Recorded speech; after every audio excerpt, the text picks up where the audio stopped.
Welcome to the second episode of Drinking and Driving this week. I promised you a shorter episode after our little live stream that we did at the end of the Vegas race.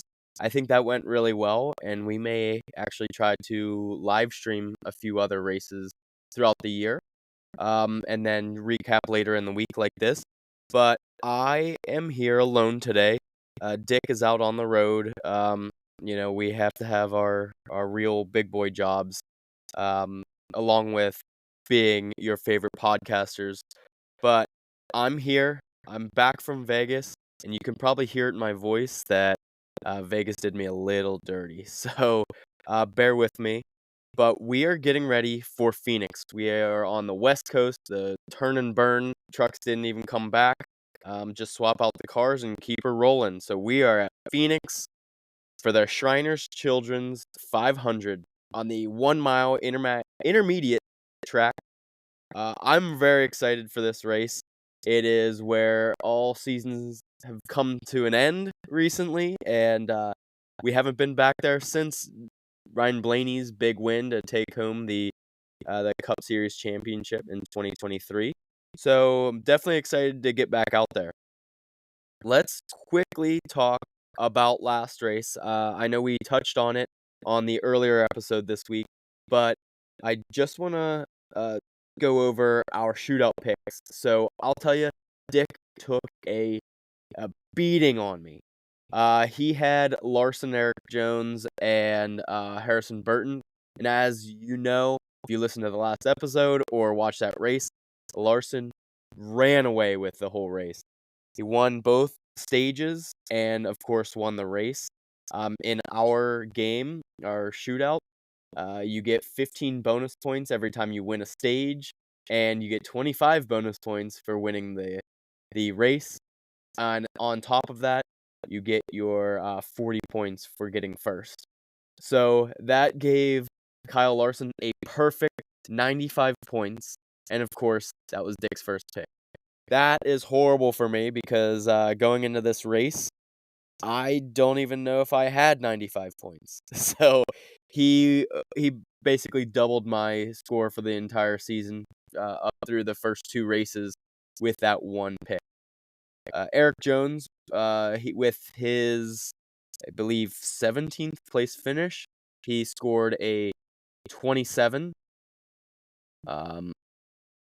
So that's pretty good for a bottom tier driver. And then his random pick was Harrison Burton, which scored him 11. It gave him a total of 133 points for the Las Vegas race. Me, however, I had William Byron as my first pick. He did pretty well. With a 9th place finish, he scores me 31 points. Corey LaJoy, bottom level driver this week. He had not a bottom level car, just got kind of stuck in a few of those cautions, and actually he caused a few of them. And then who I thought was actually a really good pick last week, and it was all random, was Todd Gilliland. He led all kinds of laps this week, and same thing with LaJoy, got caught up in something at the end, just didn't have the car to go all the way through. That gave me a total of 57 points. That sets this season, for me, having 154 points on the season, and Dick at 257. So he's up by 100. We've talked about this. It's a long season, but I'll tell you, a 100-point swing in the first three races is not so fun. Talking about the season in general right now, I can't believe that no driver has finished in the top 10 for all three races so far. So, you think of all these stars, all these people that are doing really well, including Larson, who is on the top of the leaderboard right now. He has not finished top 10 in all three of the races. No one has. And I think that's a bigger deal for some people than others. Let's look at Chase Elliott, Brad Keselowski, Ryan Preece, Austin Dillon. None of them have even reached the top 10 this year. Those are all people that you'd expect to be up there at this time of year, at least once, maybe twice. I mostly speak on Chase Elliott and Brad Keselowski here, but I think that's an insane stat. Um, I think we're gonna see everyone hit their groove and start consistently finishing. You know, we started at two of the super speedways with only one left this year, all the way in August in the regular season. I mean, um, I'm sorry, I misspoke about that. We have Talladega coming up. I don't know what I was thinking.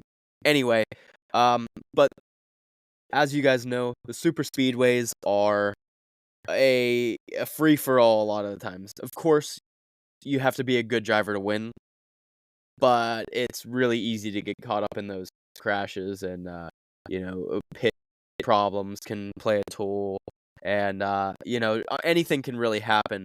But as we get into these intermediate tracks, the road courses, and some of the short track racing, I think we're going to start seeing the top 15, 10, 15, 20 drivers take a step away from the bottom.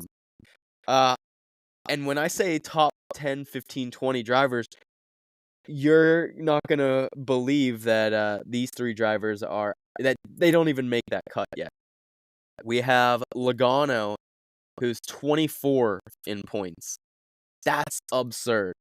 I mean, he's a phenomenal driver, could win any week. There's not really any tracks that I would rule him completely out. And he's 24th in the points.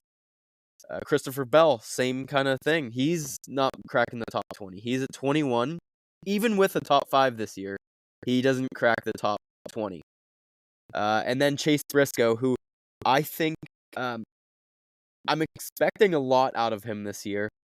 I know he only has one career win in the Cup Series, but it seems like he's kind of on that border of like this. He could go no wins this year, or he could get 3 wins, and I won't be surprised. So that's just someone that I am looking out for. That I don't expect him to stay at 20 or above for the rest of the season. So look out for Briscoe coming up through the rankings here. But yeah, Bell and Logano, you gotta expect that they are disappointed in their starts so far. And then I'd expect more from Denny Hamlin, Chase Elliott, and Kyle Busch. Those are all some of the big names in racing. And they're number 10, number 6, and number 7 in the rankings. And like Logano and Bell, it's just a matter of time until you see them winning a race. All 3 of them really could win any of those races. Denny, Chase, and Kyle Busch all have extensive experience on these tracks, and I think that they're gonna come through here, especially Kyle Busch. I think the worse he performs one week, the more he kicks himself in the ass and just comes back and runs this place. Now, with all those names being said, Logano, Bell, Briscoe, Hamlin, Chase Elliott, and Busch, you gotta include Bubba in that realm. I think he's again kind of one of those drivers who broke out in the past couple years and have high expectations, and no one has higher expectations on him than Denny, his team owner, and with their new race shop coming together, and they have a really established team now. I think that he's gotta get up there, get a few top 10s here, maybe 5 or so, and I think Bubba Wallace will have a win this year.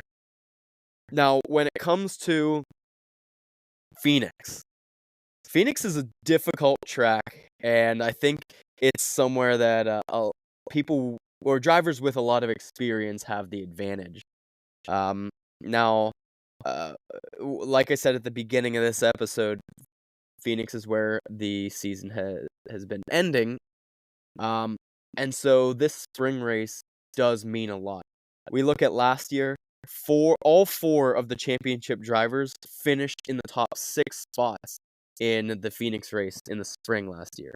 That would the top 6 would be Byron, Blaney, Reddick, Larson, Harvick, and Bell in that order. And of course, we aren't going to see Harvick in the lineup this year, but you look at Bell, who I just said is waiting for that big performance to boost him into the top 20. Could be much further into the top 10. I would expect him to show out again. Byron and Larson, I mean, Hendrick's on fire, so you gotta expect them to be up there. And then Blaney, he just finished first last year in the fall race in the championship to win it. So does he go back to back? I mean, these are all things that you should keep your eye out for this year, at this race this weekend. Now, with the last 4 championship drivers finishing in the top 10, if you're gonna make future bets on the championship 4 or the championship winner, let's examine who finishes up there in the top 5 this weekend. I mean, if history has any indication, then we have a pretty good shot at this one. I personally like Larson in back-to-back wins this week. He was the most dominant performer last week. Very, very fast. I think Reddick could have caught him, but just the timing, the race just didn't go long enough for him. And to be honest, I'm not sure he would have done it exactly. He had a good car, but I think Larson just came alive there at the end. It seemed like he was just doing enough to win those stages, and then all of a sudden in those last 10 laps just kicked it into a new gear that I don't think anyone even knew he had. So I like Larson. He finished 4th last year, and he has 3 of the most strong teammates in the whole field. I mean, Hendrick is just loaded with Larson, Chase Elliott, Byron, and Bowman, all drivers that you'd expect to make the playoffs this year, if not by getting wins. This track, it's so hard to pass, so you need to have buddies. And with those strong drivers being your buddies, Larson's got this one. So if you're gonna go for a straight outright bet, that would be my favorite. Of course, Dick's picks. He's the betting expert. Now, I told you he's out in California doing his thing. He'll be back tomorrow, which would be Friday, so that we can get ready for this race. But so that he could kind of do his big boy job, I decided to do this one by myself. So don't count this against Dick's picks for his betting average. He's been doing really well this year. But this is what I would pick. Well, first of all, I'm going to avoid Fords. They have been underperforming in Phoenix, except for, of course, Blaney's win last year. But I think that historically, the Fords have not been doing too well. If you look at the betting odds, they are the least favorite for a manufacturer win, and I would agree with that this week. So I'm going to avoid Fords. Now, I want to go with someone with experience to win. It's a very difficult track, and experience is key here. Now, I say that with a caveat because 6 out of the last 7 winners at Phoenix have been first-time Phoenix winners. You're not seeing a lot of doubling up, but I don't think that's going to be the case this year. I think one of those 6 drivers that have won it in the past 6 years is going to come back. So someone with experience, someone that has won in Phoenix, I think that's a good bet. Now, if you want to go for some cash with some high odds betting, I really like Carson Hocevar's race last week, the number 77 Spire car. He looked great. he definitely outperformed what I expected and probably the rest of his Spire team. I like him at a top 5 this week. That's a plus 700. You can bet just a little bit and make a lot. I like it. That's how I like to bet. I don't like to break even, those very thin odds. I'm going all in at plus 700 Carson Hocevar in the top 5. Now, a parlay props bet type thing that I saw on FanDuel. I really like this one. Now, you got Kyle Busch or Christopher Bell to win, and Ryan Blaney to get a top 10. That is also plus 700. Now, Blaney, of course, won last year. He is very capable of getting the top 10. And then you have Bell and Busch, who are looking for that breakout race of the year. They both have experience here.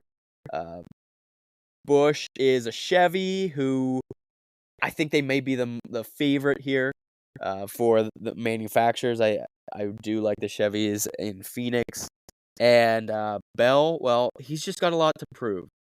There's no way he should be sitting above the 20 spot. So those are my bets.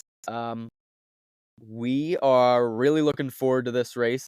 If you're in Scottsdale, it would be in Phoenix, but if you're in the area, MLB spring training, so those preseason games are in Arizona, right in Scottsdale, and that would be something really nice to go to. Like if you're looking for something to do before a trucks race, a lot of the games will happen in the afternoon.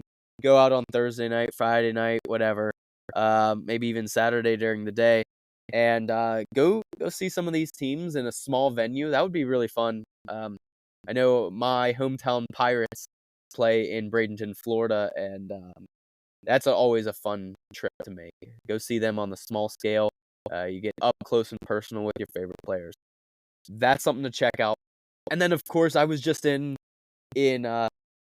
Arizona recently, and I had the best time hiking the Sonoma Desert. Go out there, see these saguaro cactuses. If you haven't been out to Phoenix before in the deserts, these cactuses will blow your mind. Bring some water, bring some sunscreen. It'll be hot, but it was a blast. Now, if you're sitting right around the racetrack, I don't blame you because there's a lot of heat right there at the track. Now, this is going to be the first year for the Viva La Fiesta Zone. That is a NASCAR event. It's new international fiesta. So NASCAR has this is highlighting Mexico NASCAR. So this whole fan fest will have games, music, Mexican food trucks, and your favorite Mexican driver, Danny Suarez, coming out for a Q&A and signing some autographs. I think this Viva La Fiesta Zone is going to be a blast. So get out there, check that out if you have time before the race. If you're there this weekend, of course, maybe have a drink in your hand, a Corona or a margarita to keep it in that fiesta zone. But of course, we drink, they drive. You never want to combine those two unless you're watching it on the biggest stage.